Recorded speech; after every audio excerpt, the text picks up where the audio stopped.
임미현의 아침 뉴스. 정부가 서울의 집값을 잡기 위해 투기지역 추가 지정 등 또다시 규제 카드를 내놨습니다. 그러나 뒤늦은 대책이어서 가파른 상승세를 잠재우기는 어려울 것으로 전망됩니다. 아시안게임에 출전한 우리나라 축구팀이 연장 접전 끝에 우즈베키스탄을 꺾고 4강에 진출했습니다. 10대 청소년의 성을 착취하는 범죄가 사이버 공간에서 더욱 교묘해지고 있습니다. 하지만 성매매를 당한 청소년을 범법자로 규정하는 현행법 때문에 피해가 커지고 있습니다. 평창올림픽 당시 맹추위 속에 셔틀버스를 운전했던 일부 기사들이 6개월이 지난 지금까지 임금을 받지 못하고 있습니다. 미국이 멕시코와 북미 자유무역협정 나프타 개정 협상을 사실상 타결지으면서 무역 분쟁 중인 다른 나라들에게도 압박을 강화할 것으로 보입니다. 오늘 중부지방에 시간당 30mm가량의 국지성 호우가 예상됩니다. 이상은 이 시간 주요 뉴스입니다. 여러분 안녕하십니까? 8월 28일 CBS 아침 뉴스입니다. 첫 소식입니다. 정부가 서울 집값을 잡기 위해 투기지역 추가 지정과 공급 확대 등 대책을 내놨습니다. 하지만 한 발 늦은 대책이어서 단기적으로 급등세를 막을 수는 있어도 달아오른 상승세를 잠재우기는 어려울 전망입니다. 윤석재 기자가 보도합니다. 박원순 시장이 여의도 개발을 보류하겠다고 발표한 지 하루 만에 정부가 그동안 만지작거려온 투기지역 지정 확대라는 추가 규제 카드를 꺼내들었습니다. 하지만 시장은 시큰둥한 반응입니다. 투기지역 확대는 대출 능력을 제한하는 정도의 미봉책에 불과한 데다 시장에는 이미 웬만한 규제에도 서울 집값은 오른다라는 학습 효과가 생겼기 때문입니다. 부동산 인포 권일 리서치 팀장의 말입니다. 지금 현 시장 상황에서는 큰 의미는 없다고 봐요. 그러니까 이게 개발에 대한 기대감이 크게 작용했던 부분이고 이 개발에 대한 기대감 자체가 상실되지 않는 한 투기과열지구 투기지역 지정하고 이런 부분들은 집값을 잡는 데는 별다른 효과는 없을 거라고 봅니다. 서울 집값은 규제보다는 개발 호재에 더 민감합니다. 이번 규제로 급등세는 다소 둔화될 수 있지만 전반적인 상승 기조는 그대로 이어질 것이란 게 시장의 지배적인 전망입니다.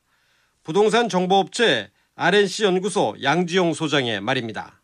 집값을 단기적으로는 잡을 수는 있겠죠. 하지만 시장의 유동자금이 풍부하고 기대감이 여전하기 때문에 다시 상승세로 충분히 돌아올 수가 있습니다. 풍부한 유동자금과 개발 기대감으로 후끈 달아오른 분위기를 한 발 늦은 그저 그런 정도의 규제 정책으로 잠재우기 어려운 게 지금의 서울 집값입니다. CBS 뉴스 윤석재입니다. 최근 통계청장 교체를 놓고 논란이 일고 있습니다. 야권은 가계소득 지표가 현 정부 소득주도 성장 정책과 결을 달리해서 통계청장이 경질됐다며 공세에 나섰는데 청와대는 인사 주기에 따른 교체였을 뿐이라고 강조했습니다. 박지환 기자가 보도합니다. 여권 고위 관계자는 어제 CBS와의 통화에서 황수경 전 통계청장은 문재인 정부에 대한 이해도가 매우 높았다며 청와대 역시 통계청장 교체 전 특별한 경질 사유는 없다는 점을 공유한 것으로 안다고 말했습니다. 이 관계자는 청와대와 민주당 내에서 이미 지난해 가계 동향조사 통계 표본이 제대로 반영되지 않았다가 올해 포함된 것을 이해하고 있었다고 설명했습니다. 경제 지표가 청와대 기대와 달리 나쁘게 나와 경질된 것 아니냐는 일각의 의혹이 사실과 다르다는 겁니다. 어제 청와대 현안 점검회의에서도 황 전 청장이 임기 수행 중 탁월한 능력을 발휘했고 별다른 실책이 없었다는 의견이 나온 것으로 전해졌습니다. 하지만 소득주도 성장 폐기를 공식 주장한 자유한국당 등 야당의 공세가 갈수록 거세지면서 청와대 내부에서는 곤혹스러운 분위기가 엿보입니다. 당장 한국당 김성태, 바른미래당 김관영 원내대표는 통계 조작이 아니냐며 반박했습니다. 통계 조작하려고 작정한 것이 아니고서는 이런 인사 결코 할 수 없는 겁니다. 혹여라도 소득주도 경제 성과를 내기 위해서 통계에 손대려는 어떤 시도가 있다라면 청와대 안팎에서는 통계청장 교체가 이 정도 파급이 있을 줄 몰랐다는 분위기도 감지됩니다. 하지만 청와대는 향후 부처 인사 적체에 물꼬를 튼다는 차원에서 차관 인사를 꾸준히 진행할 예정이어서 야권의 공세에 일일이 대응하지 않는 방향으로 가닥을 잡은 것으로 전해졌습니다. CBS 뉴스 박지환입니다. 아시안게임 축구대표팀이 황의조 선수의 해트트릭 활약에 힘입어 우즈베키스탄을 격파하고 준결승에 올랐습니다. 박항서 감독이 이끄는 베트남도 시리아의 승리에 금메달 길목에서 한국인 감독 간의 맞대결이 성사됐습니다. 인도네시아 자카르타에서 오혜원 기자가 보도합니다. 황의조로 시작해 황의조로 끝난 경기였습니다. 우리 대표팀은 어젯밤 열린 우즈베키스탄과 남자 축구 8강에서 연장까지 치러 총 7골을 주고받는 접전을 펼쳤습니다. 결과는 4대3 승리. 황의조가 이번 대회 두 번째 해트트릭을 달성했고 연장 후반 13분에는 황희찬이 페널티킥 결승골을 뽑았습니다. 이 페널티킥을 얻은 것도 황의조였습니다. 일단 골을 넣은 건 항상 좋은 거지만 그래도 팀이 항상 승리했으면 좋겠고 저희 골로 인해서 조금 더 팀이 더 높은 순위로 가서 마지막에 꼭 웃을 수 있었으면 좋겠어요. 이란에 이어 우즈베키스탄까지 우승 후보를 연파한 우리 대표팀의 다음 상대는 박항서 감독이 이끄는 베트남입니다. 베트남은 어제 시리아를 1대0으로 꺾고 사상 최초로 4강에 진출했습니다. 박항서 감독은 비록 조국을 만나지만 베트남의 승리를 위해 싸우겠다는 분명한 의지를 선보였습니다. 제 조국은 대한민국이고 제가 조국을 너무나 사랑합니다. 그렇지만 또 지금 현재 베트남 대표팀의 감독입니다. 베트남 감독으로서 책임과 임무를 다음 경기에 보이도록 하겠습니다. 대만에게 충격적인 패배를 당했던 야구대표팀은 인도네시아의 15대0 5회 콜드게임 승리를 거뒀습니다. 어제 금메달 1개를 추가한 우리 선수단은 현재 금메달 28개, 은메달 36개, 동메달 42개로 중국, 일본에 이어 종합순위 3위를 기록 중입니다. 자카르타에서 CBS 뉴스 오혜원입니다. 성매매를 당한 청소년들을 범법자로 규정하는 현행 아동청소년법 조항이 성매수남들에게 악용돼서 피해를 키우고 있습니다. CBS는 관련법 개정을 요구하는 움직임과 대안을 모색하는 3부작 연속기획을 마련했습니다. 오늘은 그 첫 번째 순서로 사이버 공간에서 더욱 교묘해지는 10대 청소년에 대한 성착취 범죄 실태를 김광일 기자가 취재했습니다. 17살 은혜양은 지난해 온라인 공간에 적어놓은 일기에 자신을 위로하는 내용의 댓글 여러 건을 발견했습니다. 이후 댓글 남긴 사람에게 여러 고민을 털어놓자 노래를 불러줄 테니 신체 일부를 찍어 보내달라 이런 요구를 받았습니다. 상당기관 관계자입니다. 누군가가 굉장히 친절하게 거기에 대해서 응대하고 위로하고 긴밀한 관계를 갖게 되는 거죠. 이제 얼굴 안 나오게 하면 되잖아. 뭐 이렇게 이제 상대방 굉장히 많이 설득하게 되거든요. 사진을 보내자 그는 돌변했습니다. 넌 이제 노예다. 학교에 알리고 페이스북에 퍼뜨리겠다며 영상까지 찍어 보내라고 협박했습니다. 은혜는 상담기관을 거쳐 그를 고소했지만 경찰과 검찰은 1년 가까이 피의자 특정조차 하지 못하고 최근 시한부 기소중지 처분을 내렸습니다. 은혜 사례를 비롯해 청소년의 성을 착취하는 범죄는 스마트폰 채팅 앱, 인터넷 개인 방송 등을 통해 점점 더 교묘해지는 모습입니다. 여성가족부와 시민단체들은 성매매 대상이 된 상당수 청소년에게 성적 자기결정권이 있다고 보는 아청법 조항이 이런 성착취를 부추긴다고 지적하고 있습니다. 성매매 문제 해결을 위한 전국연대 정미래 대표입니다. 그거를 악용하면서 더 힘을 발휘하는 집단이 어디냐? 성매수자들이나 알선 범죄자들이라는 거죠. 너 그래? 신고해라. 너가 이거 범죄자로 너도 처벌받는데 너를 도와줄 사람이 어딨어? 이것이 위협수단으로 작용을 하게 되는 거고. 아동 청소년을 처벌하기보다는 성착취 피해자로 규정하자는 관련법 개정안은 문재인 정부의 국정과제 중 하나지만 여전히 국회 문턱을 넘지 못하고 있습니다. CBS 뉴스 김광일입니다. BMW 화재 공포를 계기로 현행 자동차 리콜 제도의 문제점을 들여다보는 CBS 연속기획. 오늘은 두 번째 시간으로 판매에만 몰두하고 정작 고객 관리는 방치하고 있는 제조사의 행태를 송영훈 기자가 취재했습니다. 국내에서 수입차의 판매량은 그 어느 때보다 고공행진하고 있습니다. 올해 상반기에만 수입차는 14만 대 넘게 팔려 지난해 상반기보다 20% 가까이 성장했고 조만간 연간 30만 대 판매라는 기록을 새로 쓸 것으로 보입니다.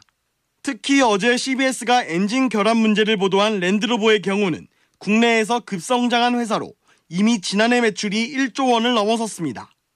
하지만 랜드로버 고객들은 성장세에 비해 고객 서비스는 매우 열악하다고 지적합니다. 차주들은 예약을 해도 점검을 한 달 넘게 기다려야 하고 이마저도 부품 조달 등의 문제로 열흘이 더 걸린다고 말합니다. 보통 예약이 20일에서 30일입니다. 고객은 DPF가 문제가 생기면 한 달 동안 그냥 끌고 다녀야 되는 거잖아요. 부품이 와야 돼요. 그게 또 일주일입니다. 최근 연쇄 화재로 문제가 된 BMW도 국내에 부품이 없어 리콜의 차질을 빚고 있기는 마찬가지입니다. 미국은 소비자가 직접 브랜드를 평가하는 세계적 권위의 JD 파워 조사로 브랜드의 결함 발생 건수는 물론 고객 서비스까지 평가하지만 국내에는 이러한 조사가 없습니다. 여기에다 주무부처인 국토교통부의 안일한 대응도 수입 제조사의 횡포를 키우고 있다는 지적입니다. 정말 공무원들이 그런 일을 안 해. 일단 소비자는 멍이 들어있어요, 지금. AS 현황을 파악을 해라. 국토부는 최근 5월까지도 고객들로부터 DPF 문제를 신고받았지만 안전과 관련이 있는지 살필 뿐 조사를 벌이지는 않았습니다. 하지만 최근 BMW 화재 사고 차량 2대는 DPF 결함이 원인으로 드러나 논란은 계속될 것으로 보입니다. CBS 뉴스 송영훈입니다. 평창올림픽과 패럴림픽이 끝난 지 이제 6개월째 접어들고 있습니다. 하지만 당시 맹추위 속에 셔틀버스를 몰았던 전세버스 기사 중 일부는 아직도 임금을 받지 못하고 있습니다. 도대체 어떻게 된 영문인지 전북 CBS 김민성 기자가 단독 보도합니다. 전세버스 기사 임모 씨는 지난 2월 평창올림픽에 일조하기 위해 강원도로 향했습니다. 영하 20도를 넘나드는 날씨와 부실한 식단, 숙소 등 열악한 처우와 맞닥뜨렸지만 임 씨는 오로지 책임감 하나로 버텼습니다. 그러나 패럴림픽 폐막 5달이 넘은 지금까지 임금을 받지 못하게 되면서 실망은 다시 한번 좌절과 분노로 이어지고 있습니다. 저희들 가가지고 거의 어떻게 보면 동사죠. 그냥 여기서 통근만 떼도 그 돈이 나오는데 국가 행사니까 한번 떼보려고 간 건데 그냥 돈도 못 받고 고생만 하다가. 당시 이대회 차량 부문 공식 후원사인 현대자동차 그룹은 금호고속과 계약해 셔틀버스를 공급했습니다. 금호고속은 자사 버스와 기사로 일부 노선을 운용하는 한편 나머지 노선을 전국 각지의 하청업체에 넘겼고 그 밑으로 중소규모의 여행사나 전세버스 업체들이 재하청, 제재하청으로 모여들었습니다. 임 씨가 몸담은 전세버스 업체는 이 다단계 하도급 구조의 맨 밑바닥에 있는 제재하청이었습니다. 바로 이 재하청 업체가 돌연 잠적하면서 겨우내 고생한 대가를 받지 못하게 된 겁니다. 대회 조직위원회는 문제를 해결하기엔 때가 너무 늦었다고 말합니다. 운전기사님들을 어떻게 구제할 수 있는 방법은 사실상 없습니다. 대회가 다 지나고 기사님들이 지금 와서 또 이런 식으로 말씀을 해주시니까 저희도 좀 되게 난감한 상황이에요. 역대 최고 대회였다는 평가를 받는 평창 동계올림픽과 패럴림픽, 버스기사 임금 체불과 시설 활용 방안 등 뒤늦게 불거지는 사후 과제들을 보며 과연 무엇이 성공적이었는지 다시 묻지 않을 수 없습니다. CBS 뉴스 김민성입니다. 바른미래당 내 국민의당 출신 특정 당직자들에게 수천만 원에 달하는 업무 추진비 명목의 월급이 다달이 지급된 사실이 최근 확인됐습니다. 영수증 첨부 없이 사무처 운영비 등으로 사용했다는 수령 당사자의 증언이 나오면서 정치자금법 위반 소지가 있다는 지적이 제기됐습니다. 박성환 기자의 단독 보도입니다. 바른미래당 안에서 각 사무처 부서별로 한두 명씩 국민의당 출신 당직자들이 업무 추진비 명목의 수상한 월급을 받은 건 지난 3월부터 7월까지입니다. 모두 합쳐 6,800만 원이 넘는 이 돈이 어디에 쓰였는지가 관심사였는데 돈을 지급받은 당사자인 A씨가 입을 열었습니다. A씨는 자신이 소속된 부서에 식비와 운영비로 사용했다고 밝혔습니다. 운영비는 투명하게 사용해야 될 정치 자금으로서 용처를 알 수 있도록 영수증을 첨부해야 합니다. 그러나 A씨는 영수증 처리는 하지 않았다고 밝혔습니다. 그게 저한테 들어오는 시점부터 회계가 어떻게 바뀌었는지 영수증 처리를 안 해도 된다고 들었거든요. 영수증 처리를 안 했어요. 정식 운영비로 돈을 지급하는 대신 용처를 밝히지 않아도 되는 월급에 포함시켜 이른바 쌈짓돈을 조성했다는 의혹이 제기된 대목입니다. 시민단체는 물론 법조계에서도 이런 운영비 지급 방식에 대해 법 위반 소지가 있다는 지적을 내놨습니다. 하승수 변호사입니다.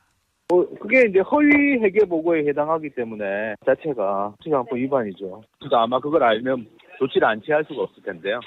이 돈이 실제 어디로 흘러갔는지도 철저하게 따져봐야 한다는 목소리도 나왔습니다. 의혹이 불거졌지만 당 차원의 해명은 없었고 회계 책임자인 이태규 사무총장 역시 연락이 닿지 않았습니다. CBS 뉴스 박성환입니다. 미국과 멕시코가 북미 자유무역협정 나프타 개정 협상에 착수한 지 1년 만에 양자 협상을 타결했습니다. 나프타 회원국인 캐나다를 비롯해서 무역 분쟁을 겪고 있는 다른 나라들에도 압박이 커질 것으로 보입니다. 황명문 기자의 보도입니다. 미국과 멕시코가 어젯밤 북미 자유무역협정 개정 협상을 타결했습니다. 양국이 나프타 재협상에 착수한 지 1년 만입니다. 트럼프 대통령은 멕시코와의 멋진 빅딜이라면서 오늘은 무역에 있어 중요한 날이라며 협상 타결을 축하했습니다. 우리는 좀 더 간편하고 좋은 합의를 이뤘습니다. 앞으로 나프타가 개정되려면 남은 회원국인 캐나다가 이번에 타결된 잠정안에 합의하는 일이 남아 있습니다. 이에 따라 트럼프 대통령은 미 멕시코 협상 타결을 지렛대 삼아 캐나다에 강한 압박을 가할 방침입니다. 트럼프 대통령은 나프타라는 명칭이 좋지 않다며 이름을 없앨 것이라면서 캐나다와는 하루만 해도 합의를 이끌어낼 수 있다고 자신했습니다. 트럼프 대통령이 멕시코와의 나프타 개정 협상을 타결함에 따라 무역 분쟁을 겪고 있는 중국 등 다른 나라들에도 미국의 무역 압박이 더욱 커질 것으로 보입니다. 미국 뉴욕 증시는 나프타 개정 협상 타결 소식에 일제히 상승하면서 기술주 중심의 나스닥 지수가 사상 처음 8,000선을 넘어 최고치를 기록했습니다. CBS 뉴스 황명문입니다. 허익범 특별검사팀은 김경수 경남도지사를 드루킹 일당과 공범이라고 결론냈습니다. 향후 재판에서 양측 간의 치열한 공방이 예상되는데 지는 쪽은 정치적 후폭풍이 만만치 않을 전망입니다. 장성주 기자입니다.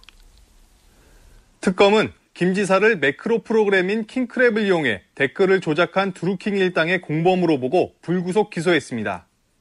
또 6.13 지방선거를 앞두고 더불어민주당 후보를 도와주는 대가로 드루킹 측근에게 샌다이 총영사직을 제안한 혐의로도 재판에 넘겼습니다.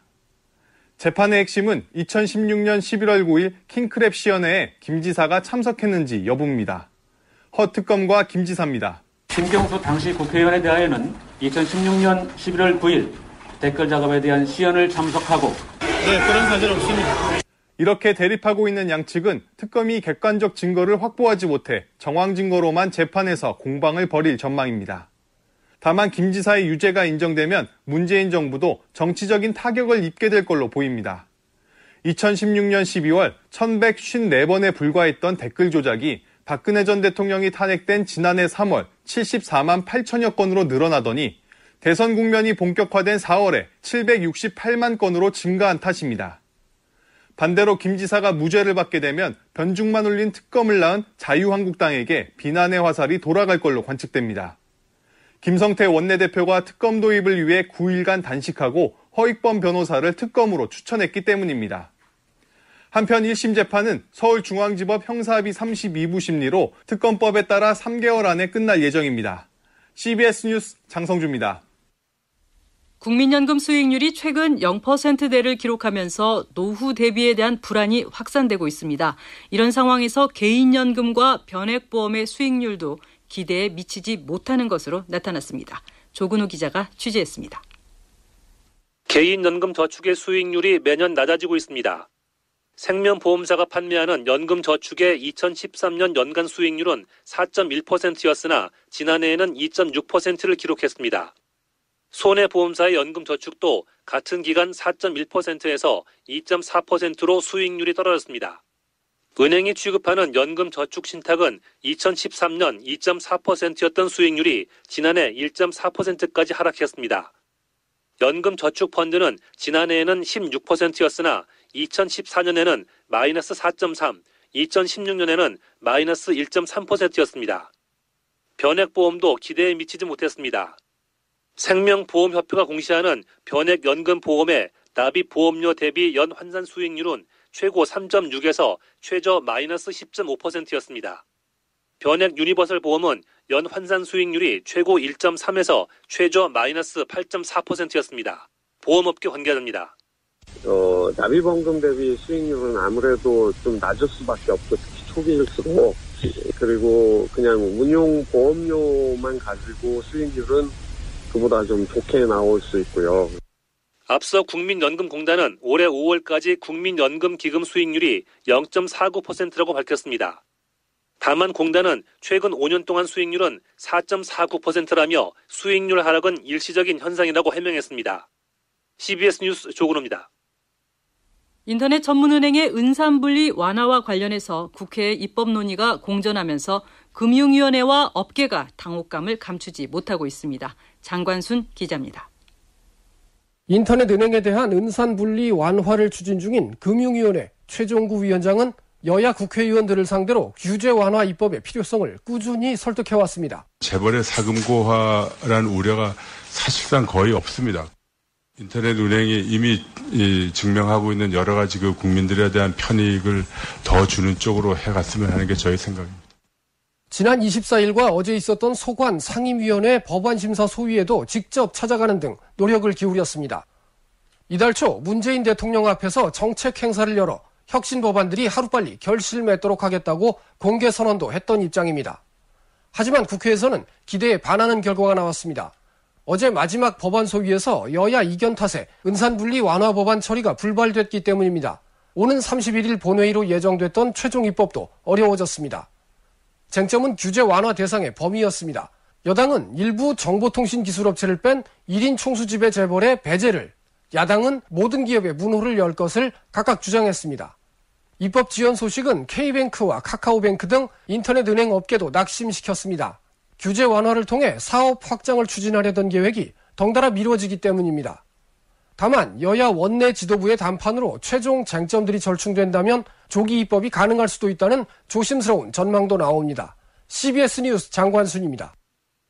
다음은 간추린 소식을 정민아 아나운서가 전해드립니다. 정부는 오늘 오전 문재인 대통령이 주재하는 국무회의에서 국회에 제출할 내년도 예산안을 확정합니다. 앞서 정부와 더불어민주당은 일자리 창출과 사회 안전망 확충, 지역경제 활성화 등을 위해 내년도 예산안을 최대한 확장적으로 편성하기로 했습니다. 국회 국토교통위원회는 오늘 국내에서 잇따라 발생한 BMW 차량 화재 사고와 관련해 공청회를 엽니다. 여야 의원들은 정부와 회사 측 주요 참석자들과 자동차 분야 전문가인 진술인들을 상대로 질의응답을 통해 화재의 원인과 대책을 점검하고 소비자 피해 구제 방안 등을 논의합니다. 다음 달 14일부터 모든 초중고교에서 커피를 포함한 고카페인 함유 식품을 팔 수 없게 됩니다. 이명박 정부 시절 댓글 조작에 관여한 혐의를 받고 있는 전현직 경찰 4명에 대한 구속영장이 모두 기각됐습니다. 러시아 함선 돈스코이호를 인양해 수익을 낼 것이라는 신일그룹의 홍보가 애초부터 거짓이었다는 경찰 수사 결과가 나왔습니다. 서울지방경찰청 지능범죄 수사대는 보물선 인양을 담보로 발행한 신일 골드코인도 가상화폐가 아닌 단순한 포인트에 불과한 것으로 확인됐다고 전했습니다. 올해 6월 1일 설립한 신생회사인 신일그룹은 인양 경력과 능력, 인양 의사조차도 없었던 것으로 조사됐습니다. 지금까지 간추린 소식이었습니다. 공항 소식 알아보겠습니다. 이지영 씨가 전해드립니다. 네, 화요일 아침 전국적으로 구름도 많고 하늘도 흐린데요. 시정은 긴 편이어서 비행기 뜨고 내리는데 지장은 없고요. 청주공항에는 비가 내리고 있지만 비행기 운항은 정상입니다. 김포공항에서도 제주로 가는 비행기를 시작으로 전 노선 정시 운항이 이어지고 있는데요. 다만 오늘 서울 출발 제주행 예약률이 높습니다. 오전에는 대부분 만송으로 운항될 예정인데 출발장이 혼잡한 만큼 여유 있게 나오시는 게 좋겠습니다. 인천공항에서는 오전에 싱가포르에서 들어오는 아시아나항공 752편과 다낭에서 들어오는 진에어 060편이 1시간 이상 도착이 지연될 예정입니다. 그 밖에 대구공항에서는 오는 11월부터 일본 구마모토 노선이 신규 취항될 예정이고요. 부산 김해공항에서는 오는 10월부터 중국 옌타이를 오가는 노선이 주 4회 운항으로 새롭게 운항될 예정입니다. 광정보였습니다. 이어서 오늘 날씨 알아보겠습니다. 기상청 연결합니다. 김수진 리포터 전해주시죠. 네, 오늘 아침 출근길 장대비가 쏟아지는 곳이 있어서 각별히 주의하셔야겠는데요. 현재 동서로 길게 이어진 강한 비구름대가 충청도와 경북 북부 지역을 걸쳐 있어서 지금 충북 청주와 대전의 호우경보가 또 그 밖에 충청 내륙 일부와 경북 북부 일부 지역에 호우주의보가 좀 더 확대 강화 발효된 가운데 시간당 30mm 이상의 집중호우가 쏟아지고 있습니다. 오늘 내일 사이 이렇게 중부지방을 중심으로 많은 비가 예상되고 있는 가운데 특히 오늘 오후까지는 충청도와 경기 남부 지역 또 오늘 밤부터 내일 오전 사이에는 경기 북부와 강원 영서 북부 지역을 중심으로 돌풍과 벼락을 동반한 시간당 40mm 이상의 국지성 호우가 집중되겠습니다. 내일까지 경기 북부와 강원 영서 북부, 충청도에 최고 150mm 이상의 큰 비가 내리겠고 그 밖에 중부와 경북 북부 지역에 30에서 80, 또 남부지방에서는 20에서 60mm 안팎의 요란한 소나기가 내리는 곳 있겠습니다. 한편 오늘 낮 최고 기온 서울과 춘천 27도, 광주와 대구 30도의 분포로 남부지방을 중심으로 좀 더 덥겠습니다. 지금까지 날씨였습니다. 8월 28일 CBS 아침 뉴스를 여기서 마칩니다. 고맙습니다.